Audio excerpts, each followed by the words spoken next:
Did King James change the Geneva Bible's wording of Genesis 3:5?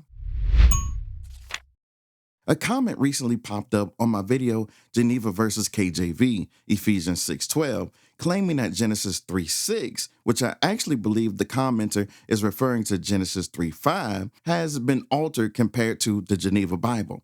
The claim suggests that the KJV changed the text from shall be as gods to shall be like gods. Even though as and like are used interchangeably in the English language and both communicate the same core idea, with as being a bit stronger in asserting a state of being and like emphasizing resemblance. Let's dive into the text to clarify this misunderstanding. First, let's set the record straight by looking at the actual verse in question, Genesis 3:5.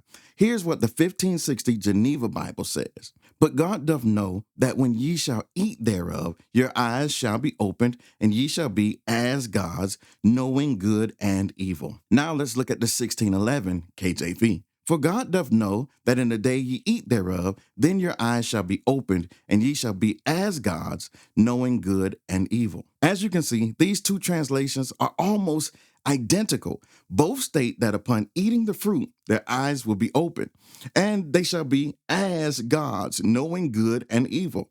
There's no significant alteration or change in meaning or wording between these translations. Might I add that the King James Bible translators did not even use the Geneva Bible in the translation? It's important that we understand the order of the English Bible progression, from the 1535 Coverdale Bible to the 1539 Great Bible to the 1568 Bishop's Bible, and then the 1611 King James Bible. So to further emphasize consistency, let's look at the earlier translation as found in the 1539 Great Bible. But God doth know that the same day that ye eat thereof, your eyes shall be opened, and ye shall be even as gods, knowing good and evil. Again, the essence remains the same across all these versions.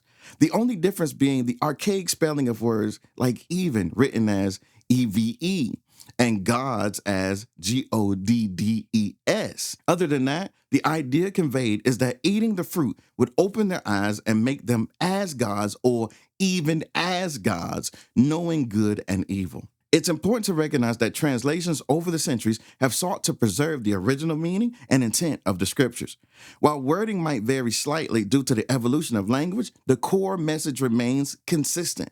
So in response to the claim that the KJV altered the text, the evidence clearly shows that there is no change. The phrase shall be as gods has been consistently translated in this manner across all three of these versions, the Great Bible, Geneva Bible, and the King James Bible. Understanding these nuances helps us understand the rich history of biblical translation and the careful efforts made to maintain the integrity of the scriptures over time.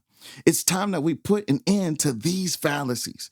I hope this clarification brings greater understanding and a confidence in the consistency of God's word across translations. If you have any more questions or topics you'd like me to explore, leave a comment below. Don't forget to like, share, and subscribe for more insightful discussions on biblical truths. God bless, and as always, don't take my word for it.